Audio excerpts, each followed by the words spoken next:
supposedly the House is going to be back. And one of the reasons they're going to be back is so that DeJoy will testify. Top Democrats just yesterday demanded that Louis DeJoy testify before Congress next week. Why wait a week? And accuse the Trump mega donor of having, quote, acted as an accomplice in the president's campaign to cheat in the election as he launches sweeping new operational changes that degrade delivery standards and delay the mail. Okay, good. And supposedly they're going to have other officials at the Postal Service, assuming there are any other officials at the Postal Service anymore. And then what? Like, we're talking about they wrap up the hearings by the beginning of September. And then what? Maybe they start talking about some potential legislation that Mitch McConnell's just going to vote down or Trump would just veto. What does that accomplish? Like, I get at some point we're saying you have to do something. And so I guess this is what's directly in their power to do. But I don't know anyone who looks at it and says, oh, that'll solve the problem. Yeah, no, I'm very confident about our ability to do mail-in voting after this hearing happens. Yeah, remember when we had the hearings about ICE and child separation? Mm-hmm. And then, we dissolved ICE and no more children were separated from their parents. They were all reunited. Remember that? Remember that happy story? No. We just find out about the terrible things, which is good. I'm not saying we shouldn't have hearings, but again, they're very toothless. So back to John Lewis. This is someone who one of the last sort of direct actions he took was sitting in Congress over gun control, right? Like, I want to see that kind of action. Mm-hmm. Yeah. I do want to show you, I don't know if this is just going to be the House side or if the Senate is going to get involved as well. But one person I do trust to message about this is a person who, when he was talking with Chuck Todd, it was Bernie Sanders, Chuck Todd acknowledged that he's spent a lot of his career trying to protect the Postal Service, including in the presidential election. He made that an issue that he was talking about. But here he is talking about what he sees happening there these days. Chuck, what you are witnessing is a president of the United States who is doing everything he can to suppress the vote, make it harder for people to engage in mail-in balloting at a time when people will be putting their lives on the line by having to go out to a polling station and vote. So what Trump is saying is we're going to do everything we can. And this is not me talking. This is what Trump himself said. Look, I happen to think, as you know, that Trump is a pathological liar. He lies all of the time. But I got to admit that the other day he was very honest. He said, look, we want to kill mail-in balloting. We don't want millions and millions of people to be able to cast their ballots through the mail. So we'll destroy the Postal Service. We'll defund it. They can't vote. So this is a deliberate effort to defund and destroy the U.S. Postal Service so that people cannot engage in mail-in ballots. That's not Bernie Sanders talking. That's what Donald Trump is telling the American people. And it is an outrage, Chuck, because this campaign is more than healthcare. It's more than education. It's more than the Postal Service. It is democracy, and he is sabotaging our democracy. Yeah, and I think I think he's obviously right. And the thing is, if that is what is happening, and I think that we all agree that that is obviously the intent, whether it'll be successful or not, we don't yet know. It'll be exciting to find out in November, but that's definitely the intent. So if that's the intent, if this is about striking a fatal blow to representative democracy in America, then what is the response? Is the response to have a hearing and to grill him a little bit?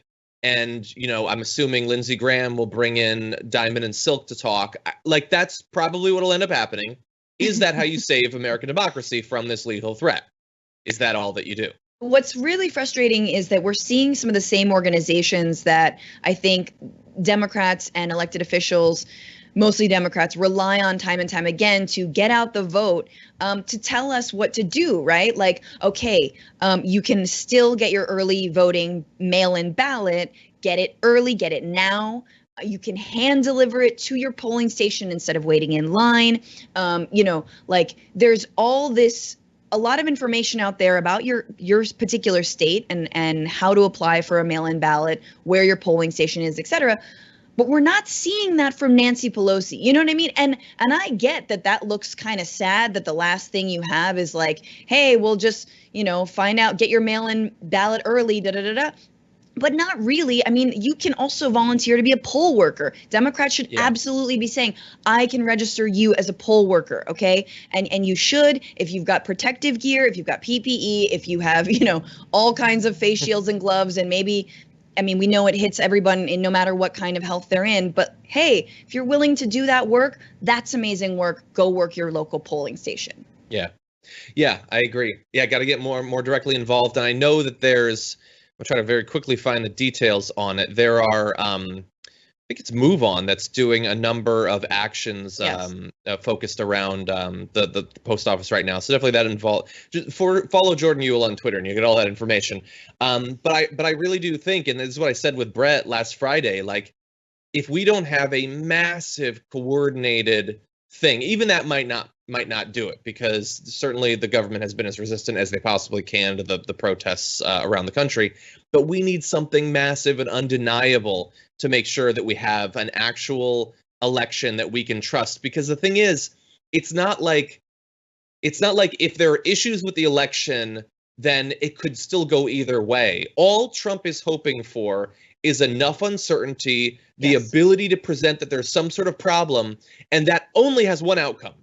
That does not end with Joe Biden winning. No matter how big the gap is, if he can present it as we can't trust the results, he stays in power. That's the goal. It might not be the final outcome, but that is definitely what he is setting up for. And we have to act with the urgency that should be demanded by that realization. And we're certainly not seeing that. Like Nancy Pelosi, she called people back to DC. Yay. They shouldn't have been on recess anyway. It's a pandemic and we have multiple crises already. Even if you were ignoring the post office, how could you possibly take time off? That's for the House as well as the Senate. Yeah. And like for them, they're going to come back and they're going to do a couple of lines. Yay. Like that is not going to save us. No, yeah, it's a lot of grandstanding, which at this point I'm very tired of. You know what I don't want to be our first fight when it comes to progressives pushing Joe Biden? I don't want our first fight to be convincing him not to concede. Oh, God. Because he'd concede. He would concede. He would concede within 72 hours at the most. The most. You think it'd go days? Right? Yeah, I know. Got to be night of. That's their tradition. We got to know night of. Oh, God. I know I'm probably being too hard. And I hope that I'm crazy. There is a chance he is up in the popular vote and he concedes. Like, it's not impossible. Let me know. In the chat, say crazy or not crazy. Is that crazy that he would, with a lead, concede on the first night, or not crazy? That's something you worry about. Oh, God. Maybe it's crazy. I don't know. I'm probably crazy. I don't know.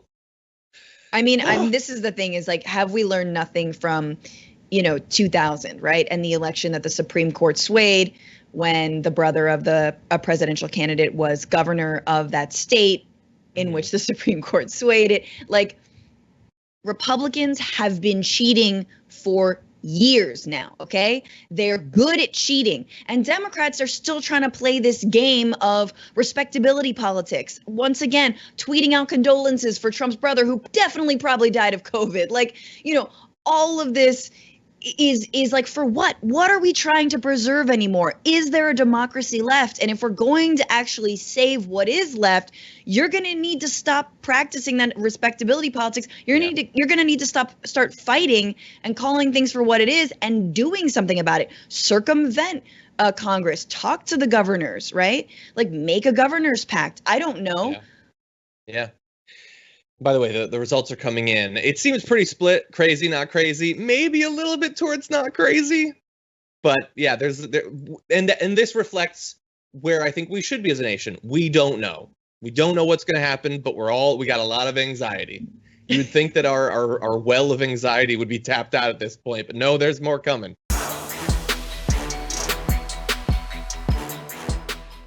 For more political news breakdowns, interviews, stories of activism, and me trying my hardest to care about the occasional big celebrity news story, subscribe to our YouTube channel at youtube.com/The Damage Report. And you can ring the bell wherever it is so you don't miss anything.